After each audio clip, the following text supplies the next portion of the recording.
વાલિયાના કરસાળ ગામના નવા પુલ પાસેથી દીપડી પાંજરે પુરાઈ છે। છેલ્લા ઘણા સમયથી વાલિયાના કરસાળ ગામના નવા પુલ પાસે દીપડો દેખાતા રાહદારીઓ અને ગ્રામજનો ભયભીત બન્યા હતા।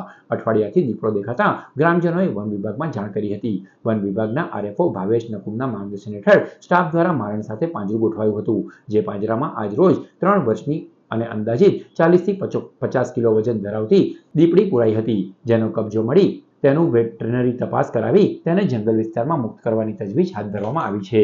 હું રાઉન્ડ ફોરેસ્ટર વાલિયા આજરોજ કરસાડ ગામેથી અમે દીપડી પકડી લાવ્યા છીએ રોજ સવારે વહેલા, જે જાહેર જનતાના અવારનવાર કહેતા કે દીપડી અહીંયા નીકળે છે અને લોકોને રસ્તા પર જતા આવતા વારે વારે જોવા મળે છે।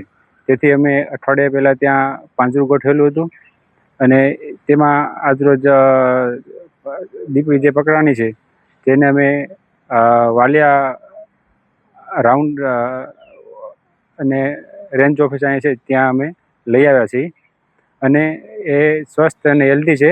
તેનું મેડિકલ ચેકઅપ પણ કરાવ્યું છે અને નાયબ વન સંરક્ષક શ્રી ભરૂચના હુકમ પ્રમાણે તેમને અનામત જંગલમાં છોડવામાં આવશે।